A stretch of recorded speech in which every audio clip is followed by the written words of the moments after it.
Here in front of me and also right here next to me, I've got two almost identical 6-arc builds. And today we're bringing on someone that you guys might know if you've been watching some of our other projects. I've got Charlie from the AT3 Tactical podcast channel. I think he's also done a couple of videos over on the Stinger channel, and he's actually the genius mastermind that put these two setups together. I wanted to bring him on and get a little bit of his insight and thoughts on what went into actually putting these together. So Charlie, you just started kind of dabbling in the PRS world, so why don't we first talk about that? What made you decide I want to put bullets in a tight group very far away? A lot of my history in shooting has been putting bullets in big groups very close. Yeah, so kind of wanted to get the other side of it. I got a lot of short-barreled rifles, 16 inches. Kind of wanted something that was like more in the sniper, that taboo term there, sniper world.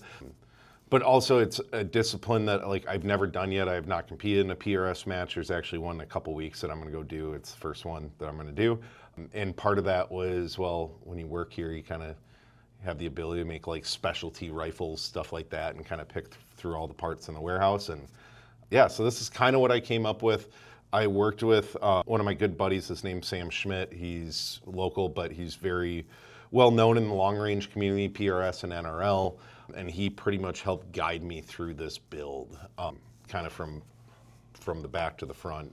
He had kind of some input towards every part. So when I'm going over these firearm builds, what I like to do is I like to start at the back of the setup and work my way to the front, because it kind of lets us just linearly go down everything and see your thought process. Boring to fun. Right. So we started with this Luth AR stock. Now we've got this build, and we've also got another clone of this build. And I noticed that you got two different stocks. Can we talk about that just a second? Why is this a fixed stock? Why is the other setup that we have on the floor this moving stock? Partially, this is what Luth sent us a while back. They sent us their MBA 1, and I believe that one's the MBA 3. Difference being this one's like an A2 style. There's no buffer tube in here, or there is a buffer tube, but it's not like your traditional adjustable one with this. It's a fixed. Yep, it's a fixed tube. The MBA 3 is adjustable. Honestly, it's a nice stock. You can adjust your comb height and your length of pull.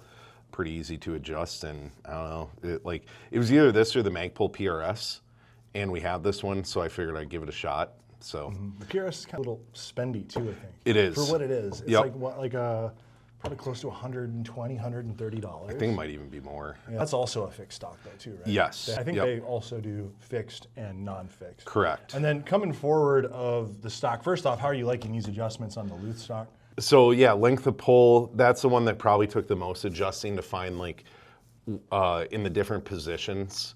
Because it's very easy to set it up so like if you're prone or maybe sitting at a bench, like get it very comfortable there.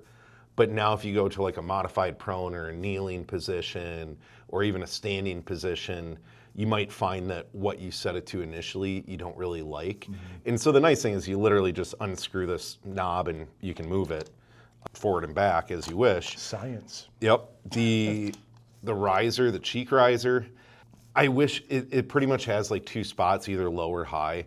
It's the way it's made.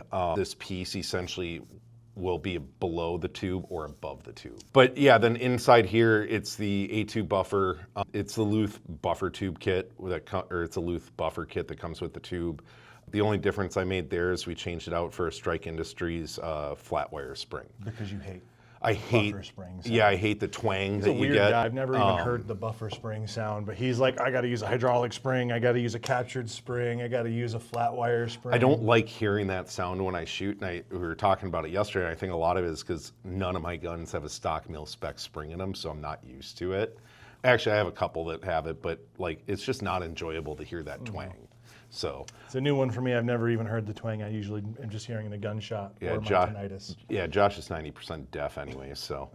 Let's talk about the rest of your lower, just real quick. Run me through, the pistol grip, why you chose this phase 5, which I think is kind of silly, your safety, all that. Let's walk through all those lower parts real quick. So lower's an AT3 lower, Arma-spec safety, that's what I have on a lot of guns. It's nice and fat, so easy to manipulate. It's not too thin.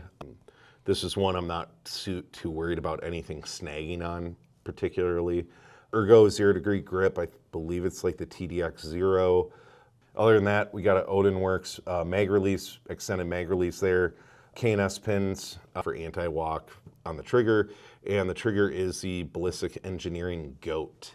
So tell me about that decision a little bit, because we here at AT3, I mean, if you guys don't know, we've got triggers from all over the place, and I think we found that there's some triggers that are like long-term favorites that everyone likes, and then there's some that are just kind of like, I'll use that one because I can afford that for this build.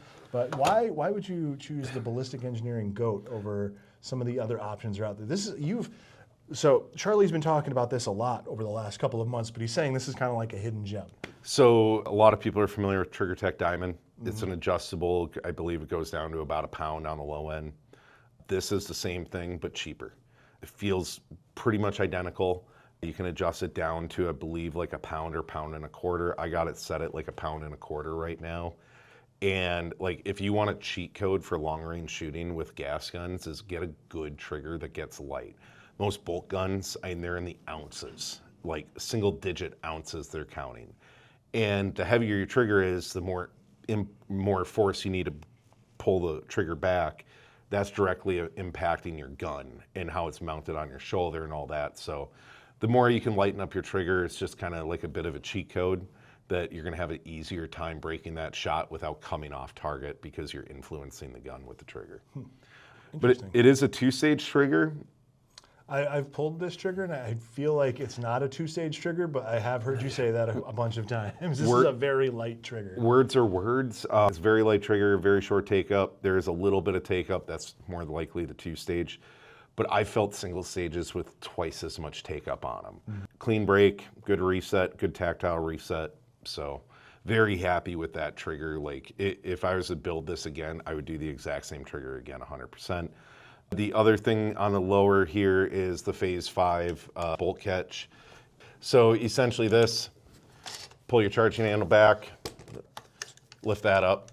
So it makes it a little, in my experience, it makes it a little easier for like the unload show clear, stuff like that. But there are some times where you start with like bolt open. And I find, especially if like you can already mount your gun, it's a lot easier just to take one finger and push that down, bolt closes. You get that flag up?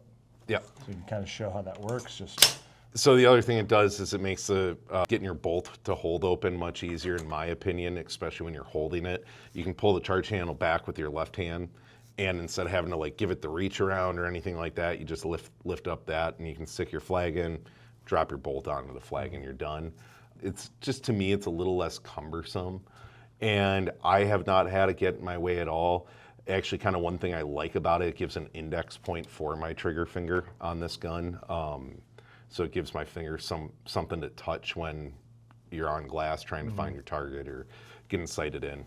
If you guys want to talk about drama, devices like this, the Phase 5, the mag pull bad lever, the things that interface inside of the trigger well and let you do this.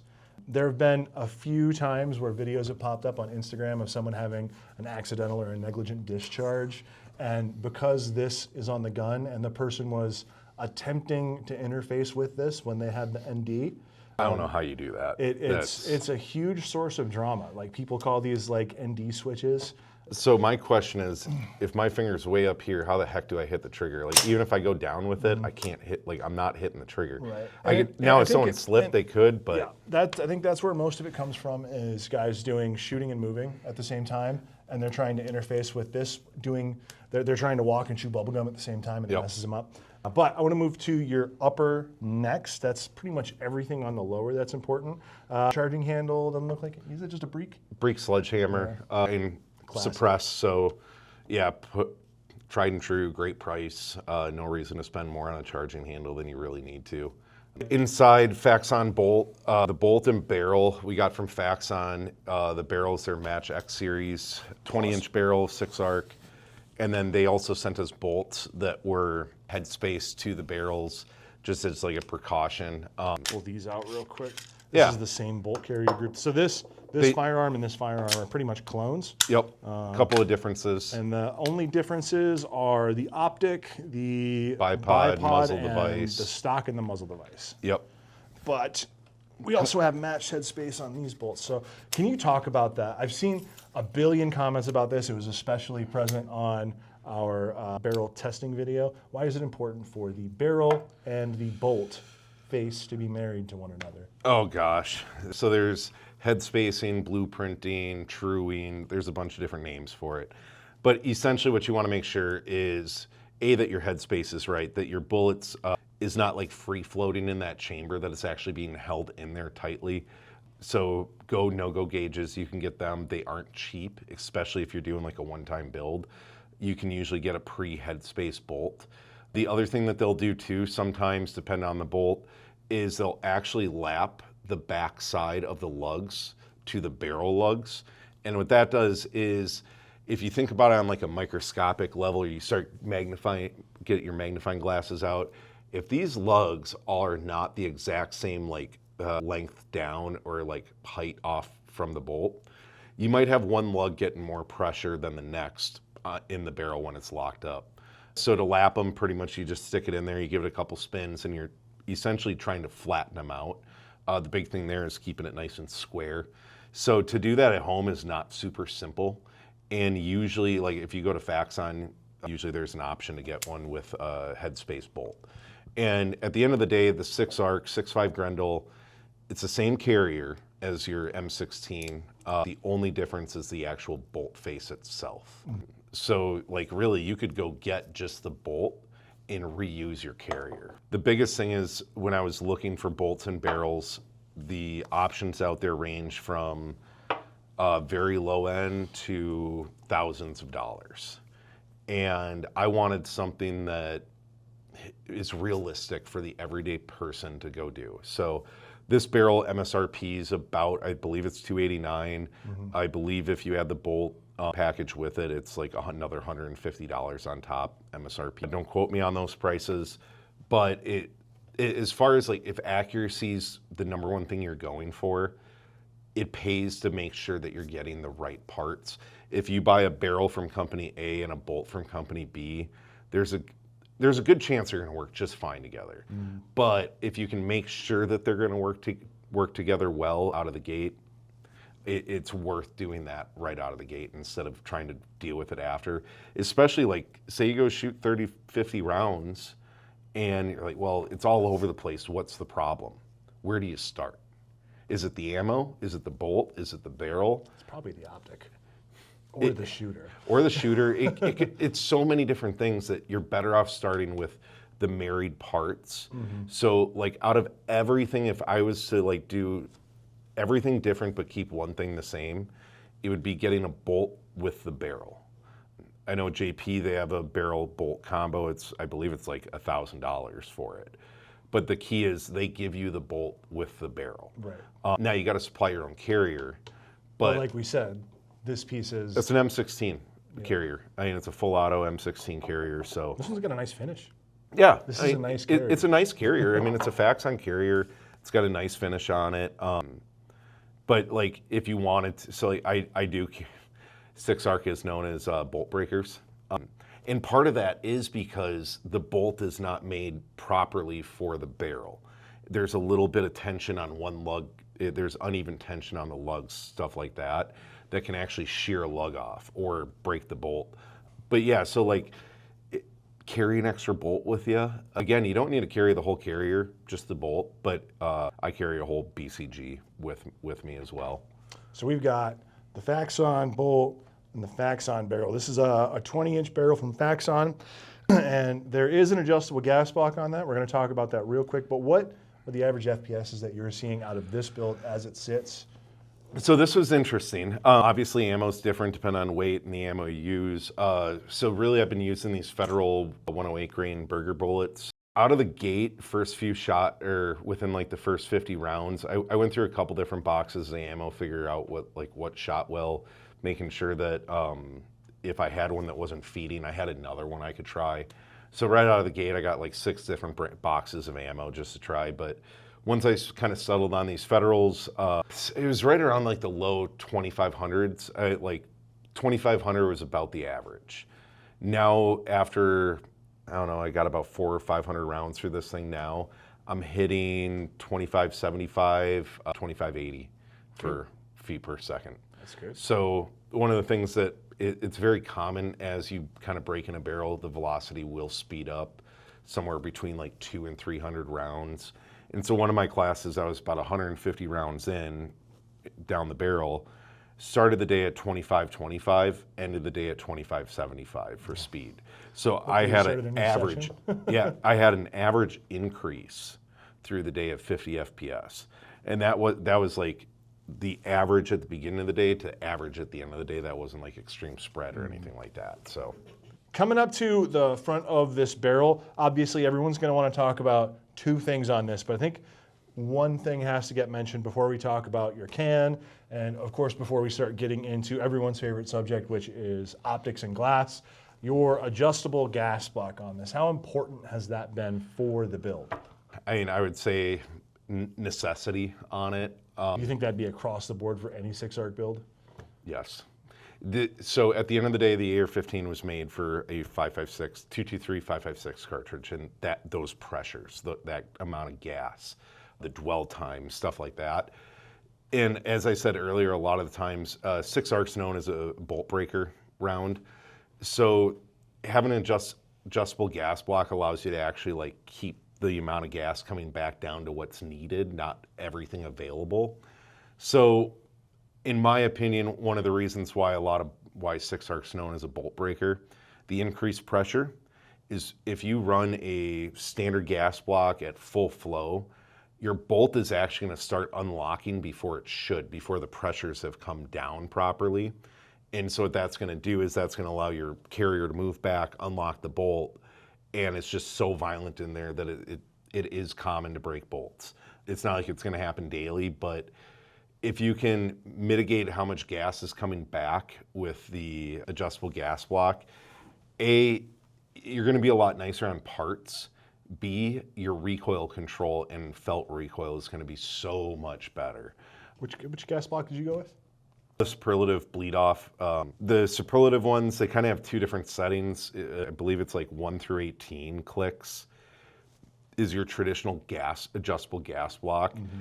And then once you go to click 19 to like 33, then it's doing the bleed off system where essentially after so much pressure builds off, it'll bleed it off the front because really you only need so much pressure coming back. So it helps bleed it off. Is it gimmicky? Maybe. But you like it. Well, I run these in the traditional like 1 to 18. So okay, traditional. So you're not really even using I'm not even using the bleed off on this one. Other ones I do.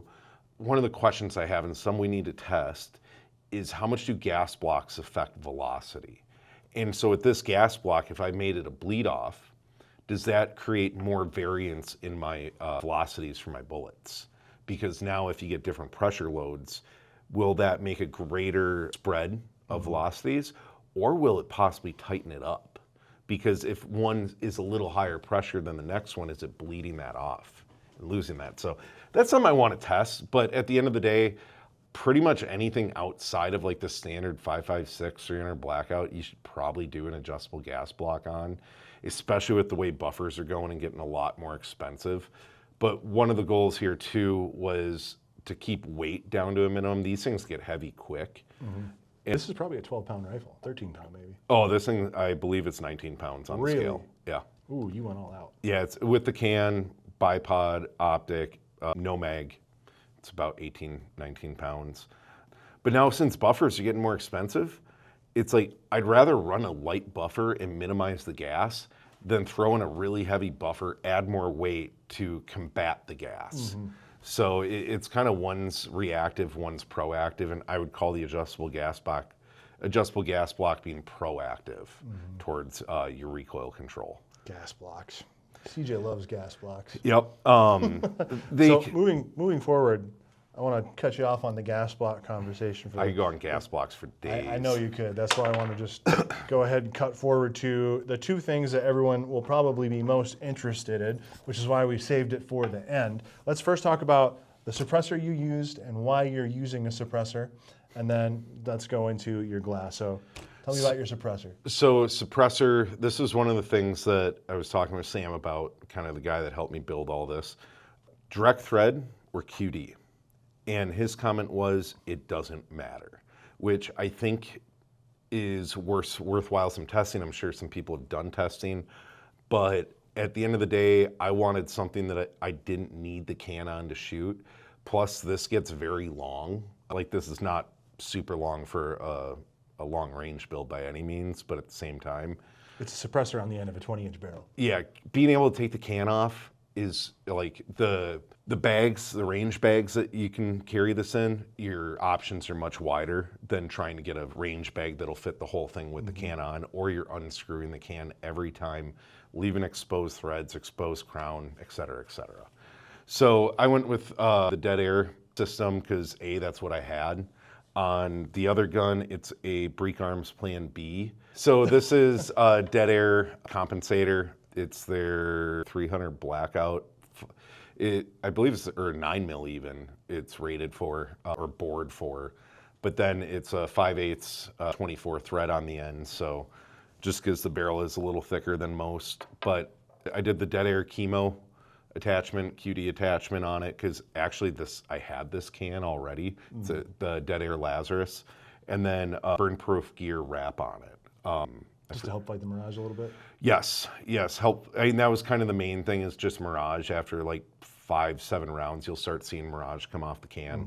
So You'll be surprised how fast it comes off of the can.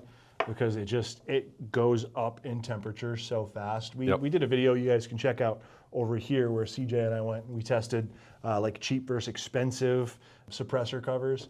And I think after 60 rounds, like rapid fire 60 rounds, of course, we were already at like 700 degrees on the suppressor. So you're just seeing that temperature go up quite a bit, and you only have to get, you know, not that much higher over the ambient outside air temperature to start getting the heat mirage. Mirage technically will happen as soon as there's a 1 degree delta. Right. So and when you're that's very through little, but when you're looking through a high power optic and it's right over it, that is now in your way. well, in the Mirage will. If you're dealing with Mirage and you're a newer shooter, it'll really mess with you because it's almost like it's blurry, or like your optic's not in focus. Like, you're gonna start blaming other things before you even think that it's your can. And one of the things that I probably would have switched out is the actual suppressor cover. This one's like one of the really high temp ones with the high temp sleeve that goes over the can. I probably would have gone a little cheaper on it. I can always repurpose this for a different can. But down the line, I might go to like a Coltac that has like Velcro on it, just because it's not like, I'm not mag dumping out of this, shooting maybe 10, 12 rounds at a time. And so really it's mirage mitigation versus like, I'm not worried about this bumping into my leg, you know. It might happen, but not in a normal activity. And when you're shooting longer range stuff too, the more your barrel heats up, the worse your impacts are going to be. So a lot of the times you'll see guys, especially at ELR tournaments or chamber about PRS, coolers, fans. You'll see chamber coolers, you'll see fans, and you'll also just see guys come off their gun and let their barrel cool down a little bit so that it can come back down to a more reasonable temperature. That's probably one of the biggest things, is not to overcook your barrel, especially like when you're on target, you're having fun. And like, I limit myself to 10 round mags when I'm doing just like regular practice with this, just because, okay, 10 rounds, I have to reload a mag. That's going to let it cool down a little bit. Take the can off. Let some air flow through the can. All right, now on to the piece de la resistance, the thing everyone is going to want to hear about. You went with the Vortex Optic. Tell me about it. So originally, I went with the Viper PST Gen 2 5 to 25. Yep. Work great, no problems. Well, work great, very little problems. It was very good out to like 800 yards. And part of this was when you add wind and mirage in, clarity matters a lot. It makes your life so much easier if you have clear glass. So one of the things I did is I actually upgraded to the Razor HD. It's the 6 to 36, and it's got a 34 millimeter tube compared to the Viper PSCs. That's the 30 millimeter tube. So therefore more light can actually come through the tube to your eye.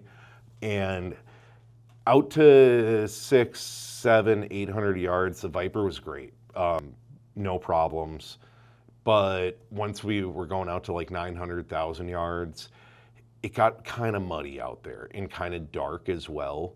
and you'd start losing your reticle in the shadows a little bit. And moving up to the Razor, it was a big jump in cost, but at the same time, an optic does not burn out. It's not like a barrel that I'm going to shoot out the barrel. I can bring this to the bolt gun. I can bring this to my Remington 700. I could put this on my 22. So kind of optics are for life. Guns are for kind of like that time span. The other thing too is I can take this off, go put it on like my Rem 700, shoot that for a bit, bring it back to here, re-zero it, good to go. You'll be able to throw this on whatever firearm you Oh, want yeah. down the road. So Yeah, so optics are for life. If you go to the AT3 Armory channel on the podcast, I did an interview with Rob Furlong, who's a world famous Canadian military sniper, world record holder, all kinds of crazy stuff.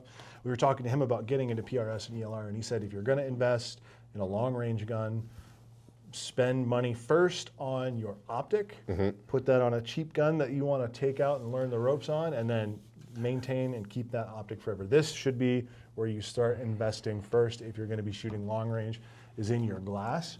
And that comes straight from, you know, one of the kings of 2 Mile himself, Rob Furlong. So it's awesome to see that you went from, you know, kind of a more budget-friendly option. Mid-tier, I would call it, like true mid-tier option would be like the Viper PST. Which is what this is. Yep.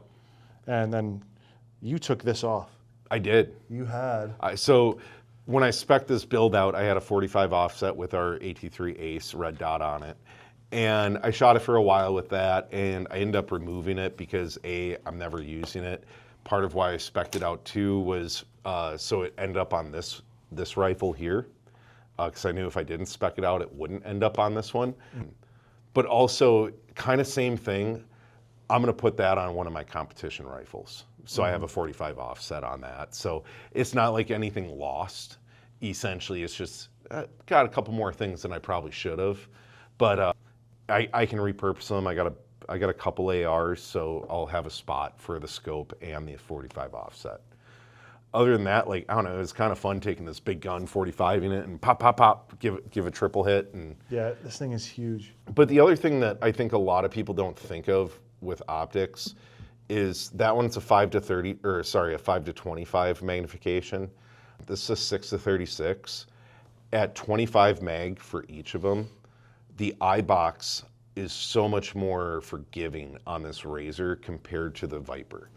And for those that don't know, usually if you're kind of at the lowest power, you can have your head in a very wide area here where your eye is looking through.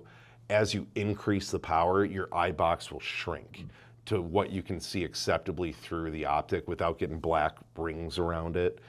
At 25 power, so equal power, this one is much more forgiving than that one. So essentially, it's much easier to mount. It's much easier to see through it. You aren't adjusting your head position as much.